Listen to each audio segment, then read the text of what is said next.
We're coming to you from the CoinDesk podcast studio presented by BitGo. Founded in 2013 with the first institutional-grade Bitcoin wallet, BitGo is the gold standard in custody, staking, and settlement. Today, BitGo supports over 800 coins and processes 20% of all Bitcoin transactions by value. Check them out at bitgo.com. We'll turn now to our next guest. We're here with the Crypto ISAC Executive Director, Justine Braun, and Fireblocks founding member and VP of Security and Trust, Shahar Madar. Fireblocks just made a big announcement on stage right here at Consensus. They join us now to unpack what this means for the crypto space. Hey! Hello, thank you for having us. Thank you for being here. Now, congratulations on the announcement. Folks have already been talking about it. I know it only happened about an hour ago, but just lay a foundation for us. Tell us what you announced here at Consensus. Yeah, so right here today, we launched the Crypto ISAC. And ISAC is an information sharing and analysis center focused on cybersecurity incidents, concepts, best practices, threats facing our industry. In this case, of course, crypto. A lot of folks are surprised that the crypto industry has not had an ISAC until now, actually. ISACs have been around for quite some time, focused on different sectors within critical infrastructure, bringing together stakeholders of all kinds within that industry to collaborate around cybersecurity challenges. So sharing information such as threat intelligence, allowing us as an industry to respond more effectively when these bad things go down, and they do keep happening, unfortunately. So there's a lot of interest in what we're standing up. Why hasn't there been an ISAC for the industry so far? What are the challenges that led to us not having a group like this for so long? I think it's just a matter of maturity.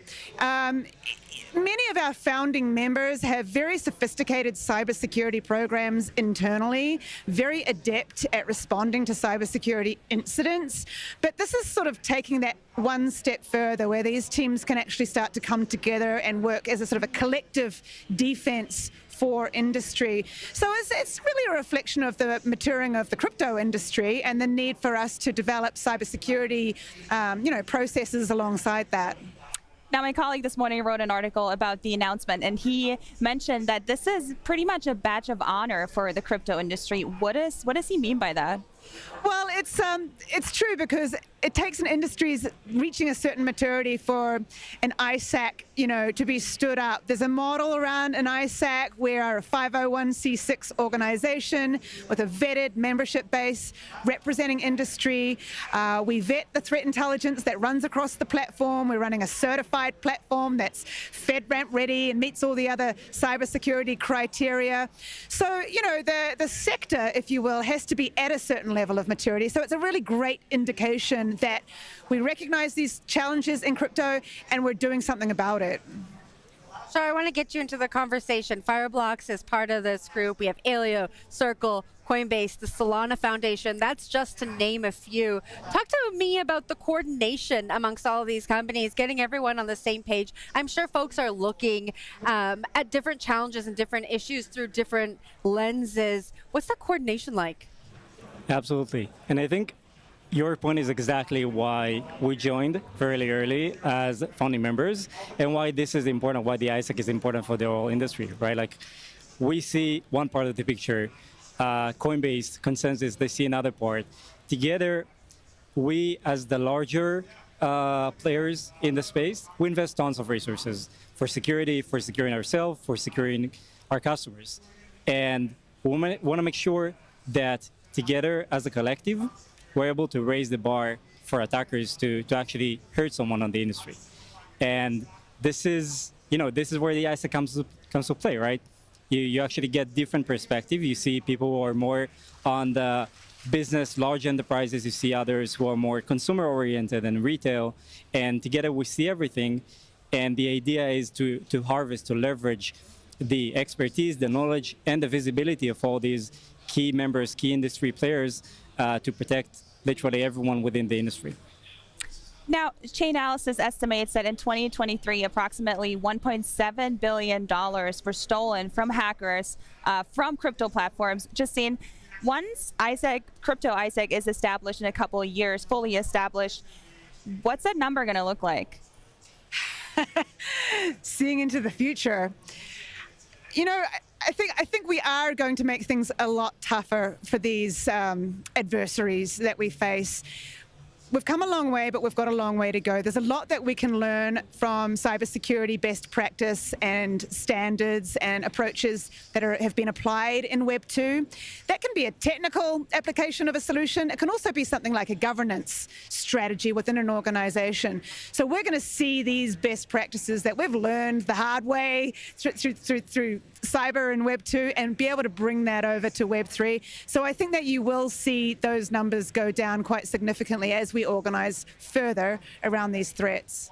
Now, what are some of the next steps that you're going to take? Are there certain certifications that still need to be obtained, or? So our initial focus is around what we call threat intelligence. So it's information and data vetted, so thoroughly analyzed by cyber and crypto experts, and then shared over a trusted platform. So it's what we call a threat intelligence platform.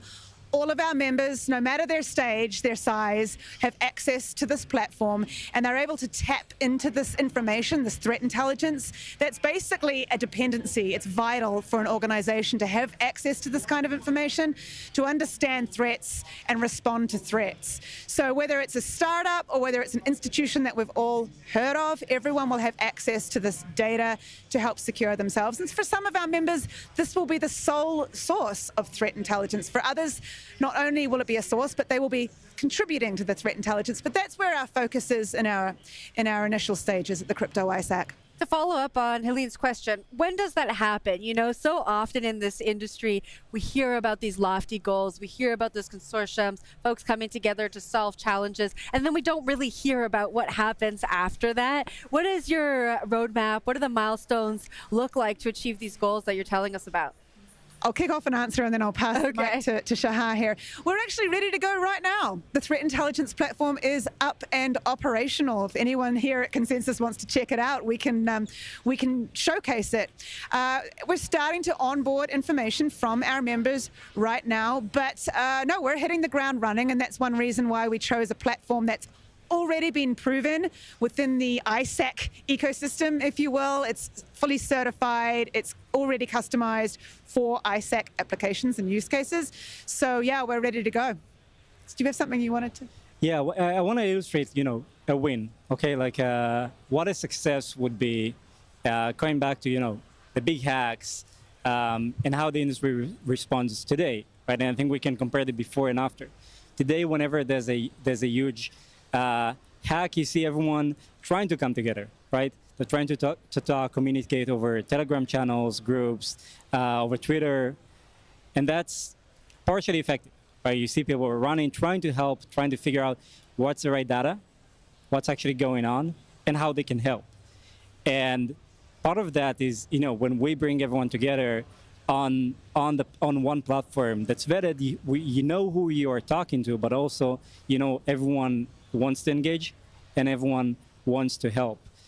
You can see success stories where even though we didn't have that, people were managing to block some of the attackers, some of them follow up money movements that happened after a big hack.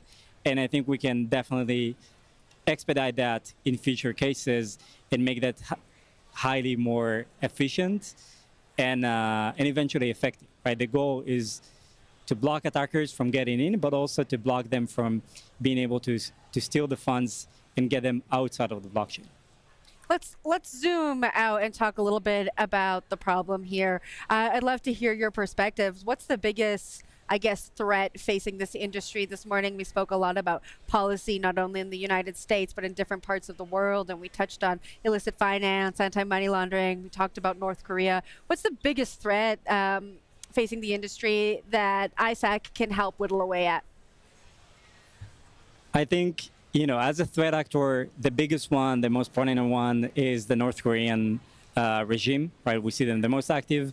But on top of that, we also have tons of smaller, less attributed attacks that are involving cyber criminals, right? They make a lot of the impact, they steal a lot of money. That's their business, right?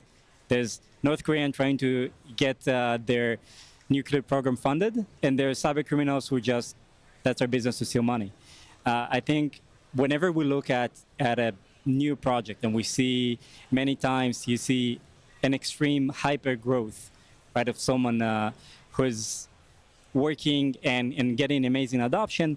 We see that also they don't have the visibility to everything that happens in the ecosystem in terms of security, threat intelligence, different attacks, and they're often not able to follow up and make sure they're protecting against everything that's going on, even if there's a different incident that's really, the target really resembles them.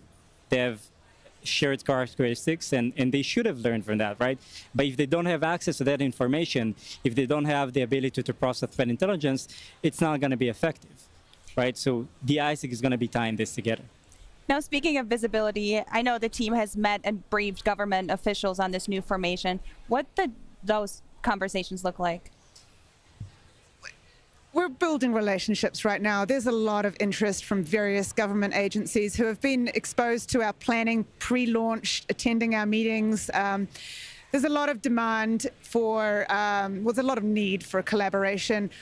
ISACs have always had a strong focus on public-private partnership, and that's going to be a big part of our program as we grow.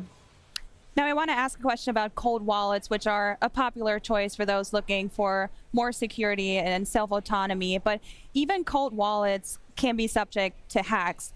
So what can be done to make those safer? I think, it's a combination of many different things. One is following security standards with how you control the governance of their wallets, how the entire enterprise is built. Right, some people would call something a cold wallet, but actually there are many people who have signing privileges, and the so-called call machine is actually connected to the internet somehow. I think it's more about governance, operational security for the enterprise, for the business who's holding these wallets. And again, it's coming back to you're going to be building those protocols, those operational security internal processes based on the intelligence you're seeing. Right, based on the best practices being shared ideally by your peers. And again, coming back to the information sharing here, that's critical. And we expect the ISAC to be able to both push some of these out in terms of how we see as an ISAC, the entire visibility, but also enable and facilitate peer-to-peer and channel-based communication. So you can have, channel for exchanges or channel for custodians who can share and see what's happening, right? I wanted to zoom out again a little bit here and look at this from a global perspective. For people who aren't familiar with ISACs, there are a lot of firms that are a part of this group, some of them with offices, employees, headquarters in different jurisdictions, different regions. How does this work with the different regulators, the different governments, the different firms, the different headquarters? Like, how does everything work together? Well, we are striving to have a global reach at the Crypto ISAC. However, starting with a US focus, we are a US based nonprofit, but we do anticipate representing stakeholders from across the globe.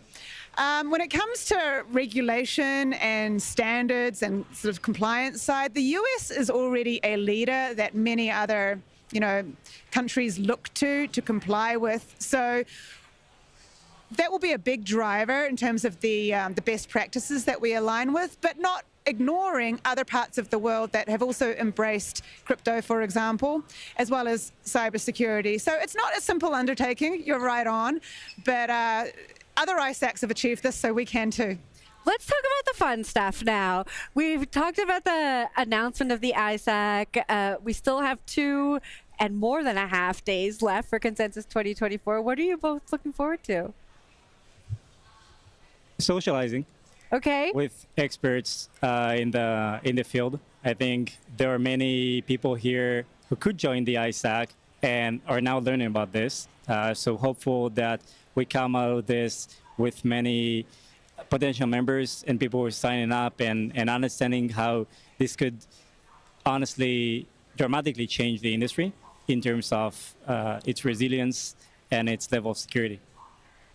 I'd say that many of our founding members are also presenting elsewhere at Consensus. I'm really looking forward to attending those presentations and supporting our founding members. It's nice to give back a little bit because they have been lending so much support to myself and our team at the Crypto ISAC. So to be able to reverse that a little bit through the rest of Consensus and attend those presentations of our founding members, that's one thing I'm looking forward to.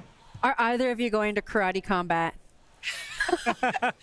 I think it conflicts with the Crypto ISAC event, actually, unfortunately. Oh, no. If you got to choose Crypto ISAC, I would say. Lot less Crypto fun. ISAC, yeah. Yeah. No karate combat? Crypto ISAC. Crypto ISAC. I'm being loyal. It's a good question, though. All right, Justine, Shahar, thank you so much for joining us. And again, congratulations on the launch. Thank you very much for having us. Thank you for having That us. was Crypto ISAC Executive Director Justine Braun and Fireblocks VP of Security and Trust, Shahar Madar. We're joined now by the former Director General for the Central Bank of Ecuador, Andrés Arauz. Hello. Hi, Jen. How are you? Hi, Helene. Good to see you here. We are doing fantastic. How are you doing? Great, great, great. We had a good panel in the morning, and now happy to talk to you guys. Yeah, your panel was called OFAC Sanctions Compliance, the good, the bad, and the ugly. Tell us, I'm going to pick one, the bad. What is it? I mean, the bad is what's called overcompliance. So many people in the industry, when they see anyone that might even resemble someone on the OFAC list, decide to close relationship with an entire country or with an entire sector. And that overcompliance is damaging the advancement of the industry, innovation, and so forth. Yeah. Is that what's happening in the U.S. right now? Well, it's happening all over the world because the thing is the OFAC sanctions are on behalf of the U.S., but they apply globally. So you can be, in the middle of Rwanda or in my country in Ecuador, and they still have to comply with the U.S. list. And, this happens even to small credit unions, small innovators, small Web3 developers. They have to all of a sudden apply this big list made in Washington that really has little to do with their local reality, but it becomes troublesome and a burden. Now, What's what the are we going solution to this? Yeah. Well, what we think is a solution is to try to have a more of a multilateral arrangement, but also, in general, stop this overreach. There are concerns that a country may have, but they should apply on their own soil. And one of the issues that we had is, if government really tries to go after someone, government has tools to do that by itself. They don't have to outsource their job to the industry, to the financial players, to the fintech, to the crypto industry and the blockchain world. They can do that by themselves. They have enough surveillance capacity. Yeah. On that topic, curious what your thoughts are on both the Tornado Cash and Binance sanctions. Well, exactly. That was one of the issues that came up in the panel. We think that it's wrong that OFAC is going after software developers that were developing a tool basically to preserve a human right from scratch and basically showing it to the world all the time. It was published on GitHub all the time. It wasn't a secret. It wasn't a covert operation. It was just a software tool for the entire world to use. And so we're concerned that people are being put into jail just for developing software that's out in the open. Now, is there a way for firms to comply while also maintaining privacy? Of course, that's what we have to do now. The entire industry has to comply. Even if we don't like the sanctions, we have to, or else we can get sanctioned as well. So we do that, with there's the technology available. Have to do a lot of network and data analysis, and it becomes a burden. And it's just a reality of the industry nowadays. You have to require KYC, so know your customers, regulations and standards all over the industry. And like I said, it's a burden. But it's a burden that nowadays we have to comply with. It's a burden, and it's also tough. I think it's tough to expect anyone to stay on top of everything that's going on in different jurisdictions and try to comply. You know what I'm saying? So, how would you advise folks to go about trying to maneuver this kind of minefield of regulation and policy? So we have, a short-term solution, which is basically to try to keep yourself updated with the OFAC list, which is sometimes updated multiple times a day, and, have these screening mechanisms and so forth. But I think the long-term solution is to actually put our brightest minds to develop a technological framework whereby privacy, which is a human right, is embedded in the technological architecture from the design, from the start. Do governments want that, though? Are they incentivized to see this come to fruition? I mean, governments issue physical notes and coins, which is exactly that kind of technology, which allows for privacy as a human right, and it's been around for 2,000 years. So yeah, I mean, that technological option is also available. Now we want to upscale that same concept into the digital world in the 21st century. And there are initiatives, for example, by Congresswoman Rashida Tlaib, who proposed digital cash, which is a little bit different than account-based central bank digital currency. It's actually applying the concepts of the physical banknote or the note into the digital realm. So I think there are people within government that are thinking about this in this progressive way, privacy-preserving way as well. And so hopefully that will prevail. Now, zooming out, what is the bigger effect of these sanctions on the overall industry? How much damage can really be done with these? I mean, a lot of damage can be done. You know, when you sanction a software developing firm, what you have is called an overcompliance chill effect, where people are like, "Ooh, I don't want to touch that. You know, that's too dangerous. I don't want to get involved. I'm going to try, you know, simpler innovations," and that curtails the development and the innovation in the industry. So that's one issue. The other one is how other players in the periphery of the world, you know, in developing countries and so on, have really smart people that want to find solutions, but then all of a sudden they have to, you know, fill out FATCA forms. FATCA forms are these mandatory U.S. IRS requirements for any bank or credit union anywhere in the planet. They have to have an account with the IRS, and they have to report every single transaction that a U.S. citizen can potentially make in that bank or in credit union, even if they don't have U.S. persons as clients or customers. So they have to deal with this burden. And on the other hand, you know, if they require some information from OFAC or from the IRS or from the U.S. in general, the U.S. government is not responsive. They don't reply to emails. They take a long time to give a response, or they say, we don't share that information. So you have to give us that information, but we won't share that information with you. Andrés, I want to turn now to CBDCs, because I know that Ecuador was the world's first central bank to roll out digital cash. Curious to hear your perspective on the advancement of CBDCs in certain jurisdictions, and if we even need privacy-preserving CBDCs if we have stablecoins that seem to work. Right. No, I think stablecoins have shown a path forward of what can be done with this technology. I think a lot of central banks are scared of what stablecoins are projecting around the world. You know, most of the transactional volume in the cryptosphere is in the stablecoin market. So there is some fear from central banks as to what is called currency substitution. So they say, oh, no, what's going to happen to our currencies? Everybody starts to use stablecoins now. And so that there is a legitimate point that central banks can worry about, because when stablecoins, it's basically a US dollar market.